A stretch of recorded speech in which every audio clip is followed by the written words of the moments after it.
Para sa mga ekonomista, future ekonomista, and ekonomista at heart. Welcome to Hashtag Pajepas Experience Podcast, the official podcast of the Junior Philippine Economic Society. This is your host from the Public Relations Committee, Cyrus Barabat. And this is your other host from the Event Management Committee, Catherine Sagigir.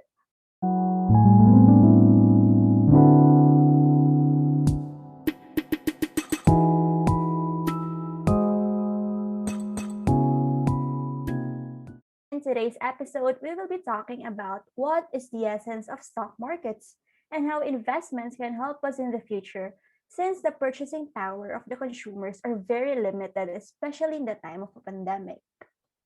So speaking of investment, no? Terry, ikaw ba nag-i-invest ka?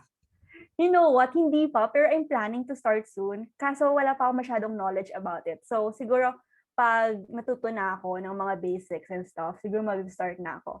Ikaw naman, Sai, balita ko nag-invest ka, di ba? Ay, oo, Terry. Nag-start ako this year, last January, no? Sa ano naman ako nag-start? Sa cryptocurrency, ganun. And may ginagamit na app, ganyan. Ooh. Pero hindi pa ako ganun kagaling and knowledgeable about this. Pero ano pa rin, gusto ko pa rin matuto, di ba? Oo naman, di ba? It's an endless learning talaga pag mga investment. And siguro parang mga baby investors pa lang talaga tayo Oo. ngayon as of now. Totoo yan. Totoo yan, Terry. So, yun nga, no? So, let us start with the stock market muna. Pag sinabi kasing stocks, ito yung shares of company. It represents ownership equity in the firm na kung saan nagbibigay sa shareholders ng voting rights, pati na rin ng residual claim on corporate earnings in the form of capital gains and dividends. Or in short, kapag nagmamay-ari ka ng stock, ibig sabihin you own a part of that company.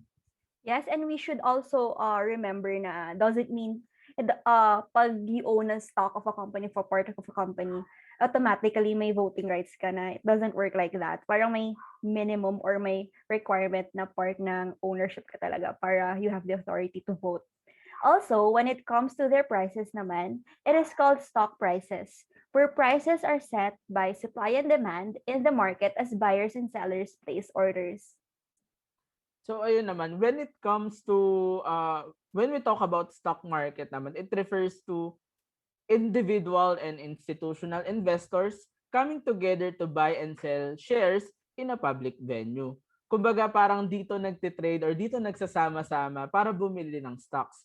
And nowadays, grabe Terry, alam mo bang napakarami nang nagtitrade and ang dami na ding applications na lumalabas wherein you can trade stocks doon and you can also buy and sell.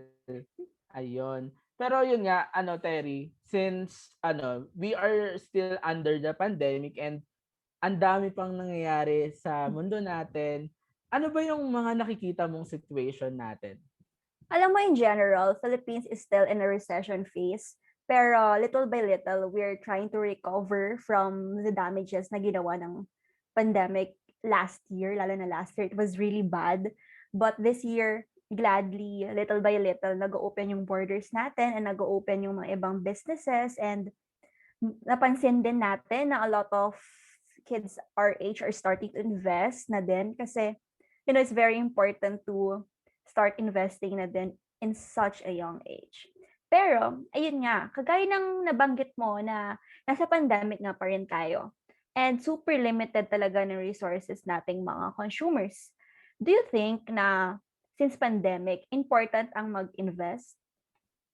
Siguro, Terry, to answer that question, in my opinion lang naman, I think that investing is very important.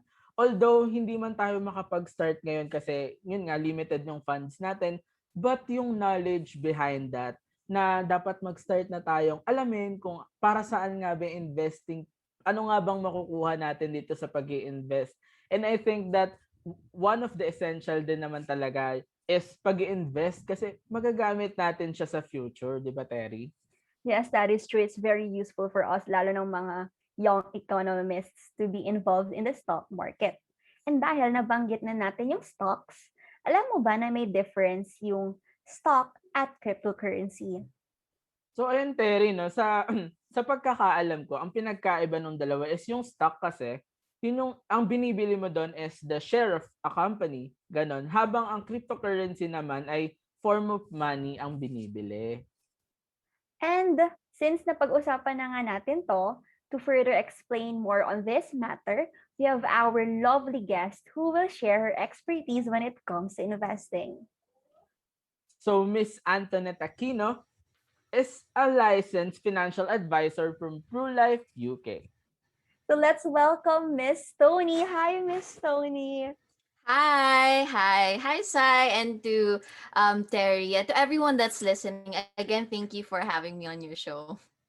Thank you din po. We're both of us are big fans of yours, lalo na when you started in TikTok, and ang rami talaga namin natutunan. Kasi ang rami, since we're Gen Z, ang rami naming time to be on TikTok. So parang palagi kami pinapanood. And very Oo. educational. Thank you very Oo. much. I mean, who would have thought, diba, na TikTok was an app that can be something educational? Kasi dati talaga yung Mm-mm. TikTok, it's really for entertainment. So, I'm glad that I'm able to help a lot of you and a lot of the viewers who became curious in investing because of my TikTok videos.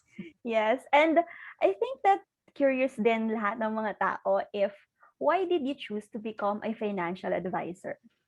Wow. Okay. So actually, I was invited to join the industry when I was around 17 years old. But nung time na yon, I was taking on a lot of side hustles. Tapos magka-college pa ako noon. So I couldn't take on that opportunity. But I'm super happy that my mentor was very persistent in inviting me to join the industry. Up until I told myself, sige, kung hindi nga ngayon, kailan pa, 'di ba? So it was an opportunity that I just took and I figured out along the way because I saw the value of financial planning. I saw that a lot of people needed a financial coach, a lot of people don't have a financial game plan. So there was that lacking problem in the Philippines, and that's what pushed me to get into this industry so that I could educate more people and to secure more lives as well. Ayan, I think that marami talaga na-inspire ng mga students that is, thinking about pursuing a finance career later on. And I think na super important talaga to be educated in finance, lalo na in these times, para kasi since it's very tough, it's also important to know how to manage your money and also to help people how to manage their money as well. Ayun, tama kayo diyan 'no, and very inspiring nga naman yung pinagmula ni Miss Tony kung paano siya nag-start bilang financial advisor. Pero Miss Tony, curious lang po and a lot of people then are asking 'no, magkano nga po ba yung, kailangan namin para mag-start ang investment and gaano po ba ito kaimportante sa atin?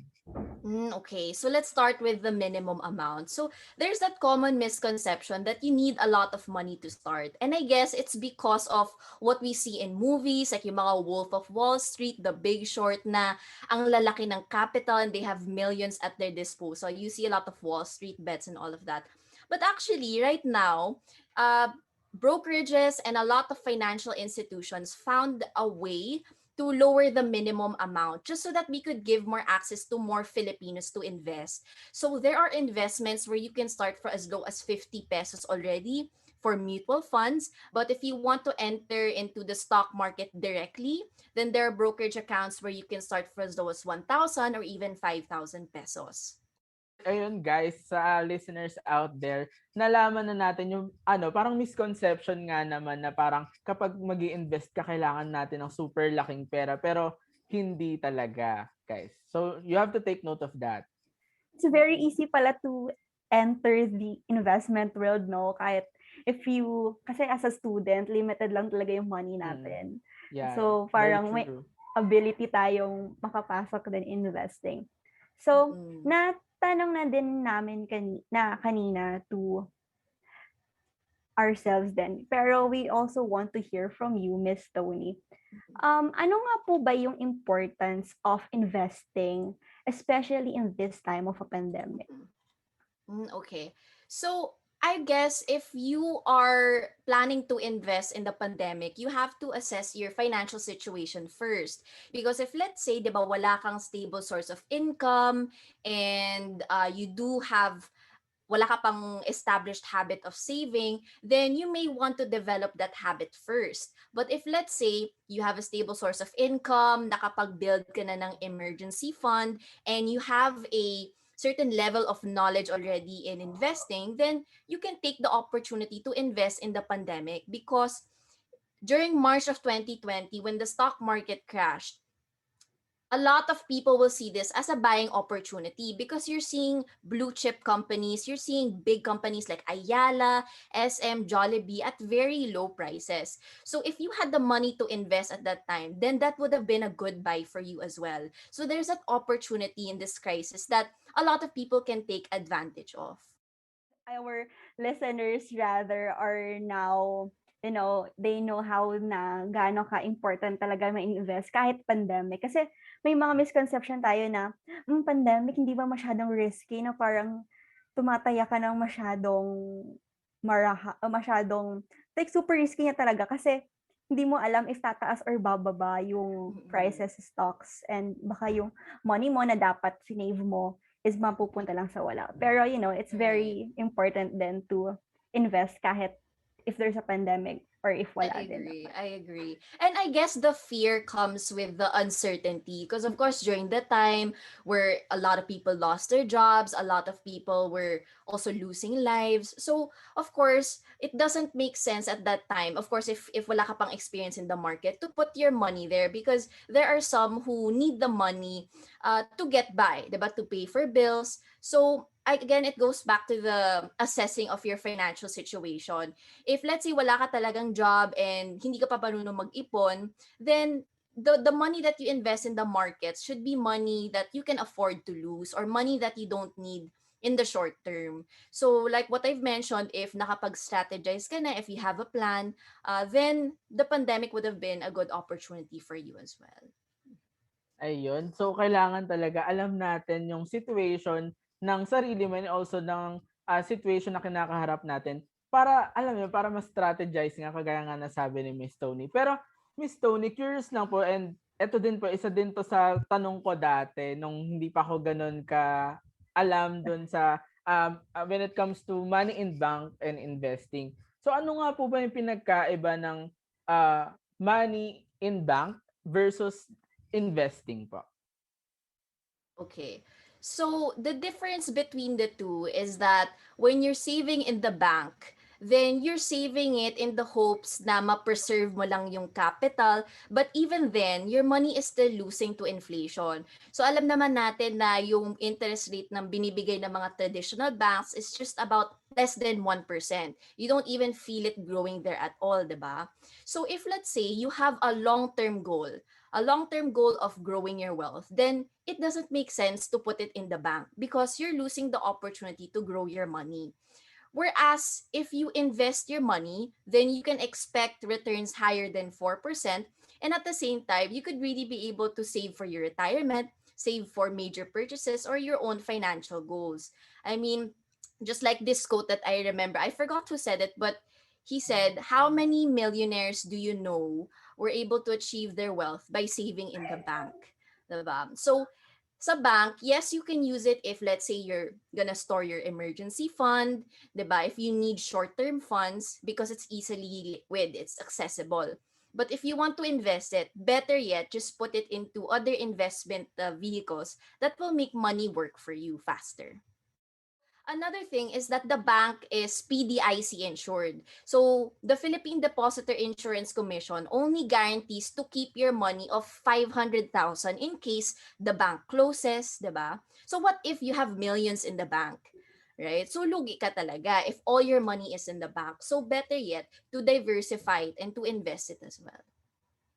Yes, and I think na since totoo nga na putting your money in the bank is a safer bet, but pag titignan mo, mas makaka-earn ka talaga ng marami if you put it into a good investment. So, Mhm. para kasi natatakot din yung ibang tao na baka it's better to save than to risk your money. But in reality, as long as you have a good strategy nga po, di ba? And if you're Mhm. educated enough, you can utilize your money or you turn your money into something bigger that could also shape your future na din.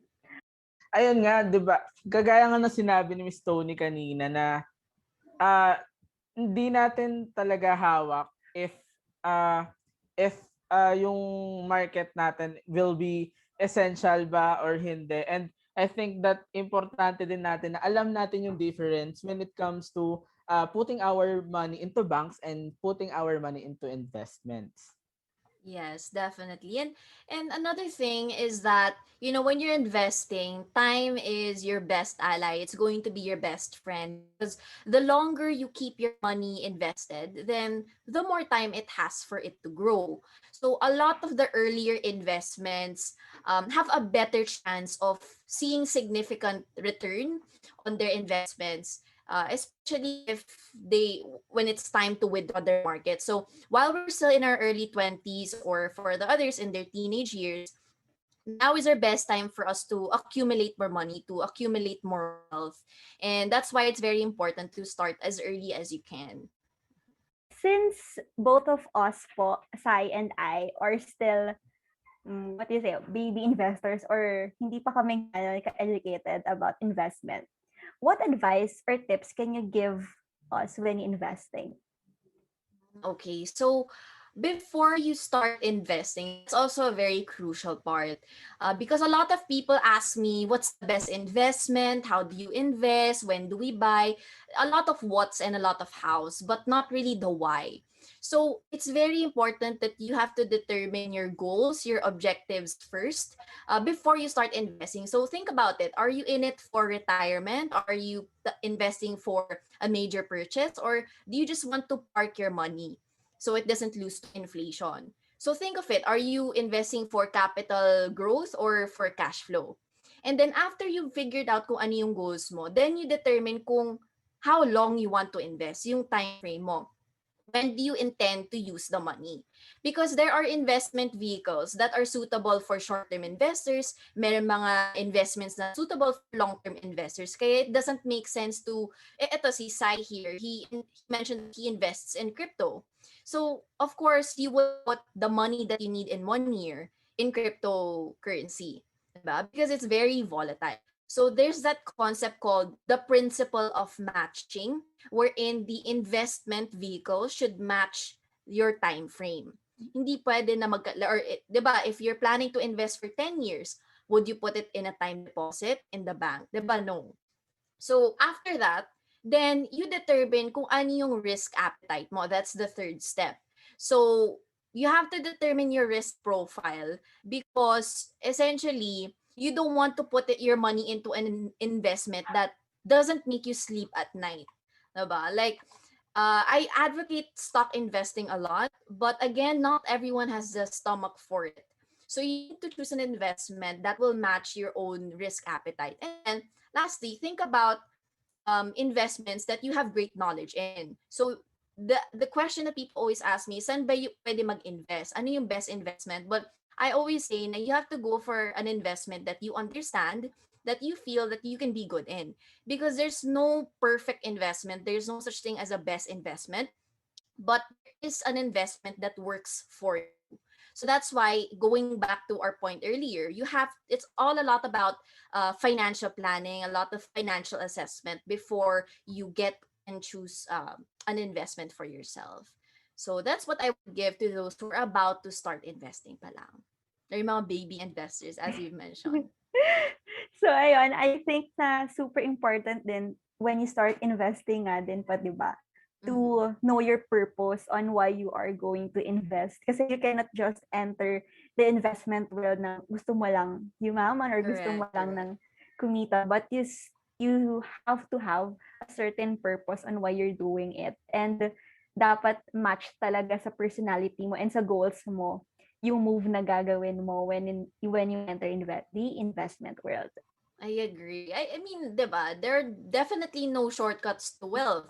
And that's why people who chase after get rich quick schemes end up losing a lot more money because they're in it for the high returns, tapos di pa nila nagigets, or a lot of people get into crypto or into stock investing, but they don't even know how the stock market works. So it goes back to your level of knowledge in certain investments. So that's why there's a golden rule that you should never invest in something that you don't understand. Yes, that's correct, Miss Tony. And I think that it is important for us na kasi yung pag-i-invest talaga and and all kasi nasa siya critical stage talaga. Critical yung pagde-decide natin if mag-i-invest ba tayo or we're just gonna put our money in a bank. So importante sa atin na alamin na kailangan ko ba to or mas mag-grow ba yung wealth ko when it comes to this. And importante din na alam ng mga tao na ang pag-invest is oo, high risk siya pero high returns din naman and maraming factors na makakaapekto dito and pero at the same time marami rin naman nakakatulong na factors, maraming factors ang pumapasok sa atin. And I think that those factors can help us to really understand along the way kung ano nga ba yung importansya ng pag-i-invest. That is so true, Sai. Super important talaga na hindi dapat basta-basta lang pumasok in terms of investing dahil lang you want to expand your money or your wealth, but you should also be parang ready ka talaga when you start investing. So you have another question ba? To add to your point, 'di ba? Kasi whenever I ask people, okay, why do you want to invest? They'll say, I want to grow my money. So, pag nag-dip yung market, nag-crash, they're gonna panic kasi they don't know kung ano yung goal nila talaga. It should be a deeper why. There should be a deeper goal on why you're setting aside your hard-earned money every day. So, if let's say, diba, I know, wala pa kang anak. Or let's say, diba, you want to achieve financial freedom eventually. You want to be able to travel without worrying about your budget, yung mga ganon. Or gusto mo kamitin yung mga you want to see your K-pop idols in person, mga high touch or ganon. So if that's the case, then every time you invest, every time you set aside that huge chunk of money for your investments, you'll think of that. Sabihin mo, okay, hindi muna ako mag-Lazada or hindi ako mag-add to cart sa Shopee because I want to be able to achieve my financial goals faster. So tama nga talaga si Terry when it comes to knowing your objectives also. So ayun, Miss Tony, ito naman since a lot of our listeners is mga students, ganyan, Mm-hmm. and all, paano nyo nga po ba ipopromote ang financial literacy? Kasi importante yun, di ba? Importante na alam natin tong mga bagay nito. Kasi magagamit natin siya sa future. That's true. So, a common pain point with my clients is, some of them are already in their mid-20s, a lot of them in their early 30s na. And the most common problem is that they wish they could have started earlier. They wish they could have known all of these financial concepts at a younger age. Because when you see how much they've earned throughout the years versus the amount that they were able to save, sobrang laki talaga ng difference. So financial education plays a very important role, especially for parents. Because ako kasi I grew up in a family na we didn't talk about money. We always thought that money was taboo, that it would make the situation awkward or magkakaroon ng fight. So my mom, my lola, my tita would always say, let's not talk about money. So nung graduate ako and when I started working, started having a high-paying job, I was developing or I had all these financial habits that got me into debt, that made me in fear of investing. And it was because of the environment that I grew up in. So imagine the numbers today. Around how many? There's a big percentage of us Filipinos who rely on their children as their retirement, or there's the sandwich generation. There are also those who are already supposed to be retired, pero nagtatrabaho pa sila. Madami dyan, mga taxi drivers, diba? And other employees that are still working because they weren't able to prepare for their retirement fund. So imagine if you could have known what you know now earlier. You would have already started saving, you would have already started investing so that you could achieve financial freedom. And I guess it's also because of what we see sa mga TV, on media, 'di ba? Pag nanonood tayo ng mga teleserye, yung mga kontrabita is always the rich person. It's always, 'di ba? Yung mayayaman sila yung antagonist of the story. So, it gave us the misconception na pag mayaman ka, you're evil, 'di ba? You won't be able to use money for good. But at the end of the day, money is just a tool to achieve your own financial goals. It's you cannot give what you don't have, diba? So if you want to be a blessing to more, if you want to be able to help the poor as well, you cannot do that with just prayers and love, diba? You need money as well. So that's why we have to shift our own perspective on how we view money so that we could eventually change our habits, diba? We will know the value of saving. So, yun yung masasabi ko. I agree so much with you, Miss Tony. Very important talaga to be financially literate, lalo na Mm-mm. at such a young age kasi this is also a way of shaping of what our future holds kasi our investments will also ensure na when we retire, we'll retire with money and not, Correct. kahit in debt Mm-hmm. or broke, ganun. Pero I also Mm-mm. agree in the point na we should also change our perspective on money, that money is a tool in being successful and also changing the world. Because personally, I'm an advocate for a few social issues and I Mm-hmm. believe na hindi lang naman to na the drive ng will mo to help, but you also need money talaga to help other people and to make the Correct. world a better Mm-hmm. place. So ayun, no, agree din ako, Terry, kay Miss Tony doon sa sinabi niya na na dapat pala nag-start ako dati pa. Kasi yun nga, as I've mentioned, na nag-start ako mag-crypto this 2021 lang and last January. And alam mo, nakakatawa kasi pag nakikita mo yung pera mo na umaangat, although hindi ka ganoon kagaling mag-trade ganyan, pero nakikita mo yung growth niya and nakaka-fulfill lang siya ng feeling. And I think that yung financial literacy is very important for us, especially sa students kasi ngayon nga nasa pandemic pa tayo and we have limited funds. So it is important for us to know how to manage our money kasi nga hindi natin alam kailan to matatapos and hindi natin alam kung yung budget ba natin is kakasya sa ganitong certain point na haharapin natin. So it is important for us na talagang alamin kung ano nga ba or paano tumatakbo ang financial literacy. So ayun. Miss Tony, ito last na lang po, no? What can you say or what advices can you give to those people na takot and ano po yung gusto nyong tanggalin sa mindset nila as a youth or as a people in general? Okay, good question. So, again, a lot of us are sometimes in fear. A lot of people are scared to invest because nai-intimidate sila with the markets. They think it's so hard to understand.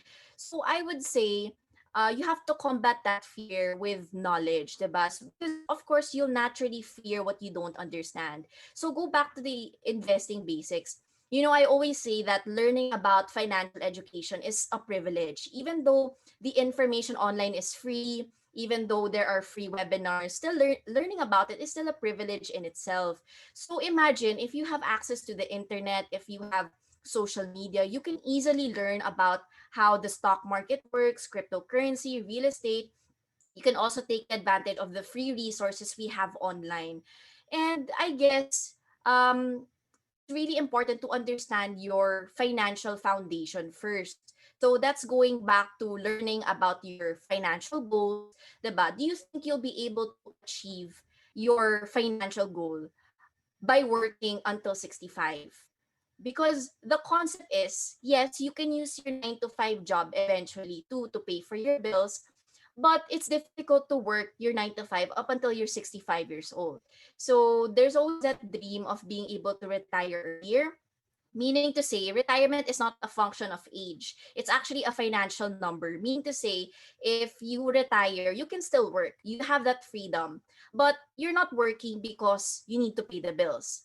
You're working because you love what you're doing, because trip mo lang, diba? There's that option, there's that freedom that comes with having money.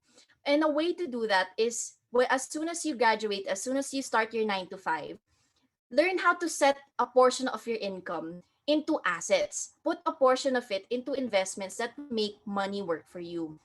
Because a lot of a common mistake that I see a lot of beginners make is that they wait too long. They wait too long to start investing. Diba? But the longer you put off investing, then the harder it will be for you to achieve the same level of financial freedom as someone who started earlier. So imagine, pag nag-start ka ng 25 years old or 30 years old, you will have to set aside more money, diba? It's going to be much more difficult for you to accumulate that wealth faster. So going back to what I said earlier, time is going to be your best friend. So if let's say you've learned the foundations, you've understood how the investment works, you have to eventually put your money where your knowledge is, because until you start putting money there, your money isn't working for you yet, diba? So you have to be able to again put your money where your knowledge is, so that your investments can start making money for you even while you're sleeping, diba? Even if nagre-relax ka lang, because that really is the goal. Mhm. And just like one more point, because actually people in their early 20s, they have that unfair advantage of time. Meaning to say, if natalo ka sa trade, if you lose money in your business, diba? If you choose the wrong stock and you lose money, that's okay, diba? That can even happen 3, 4, 5 times. And that will be fine because you have such a long time frame. You have such a long time frame ahead of you. Like if you're in your early 20s now, you're not even halfway to your retirement stage yet. So take the advantage that you have now to take more risks, to explore different investments, because sayang din yung opportunity dyan. Ayun, tamang-tama na ano talaga. Kasi na-experience ko din po talaga matalo sa crypto Mm-mm. trading, ganon. Pero yun nga, ang pinaka gusto ko pong na ano, nasabi ni Miss Tony is combat fear with knowledge, 'di ba? Importante kasi talaga yun.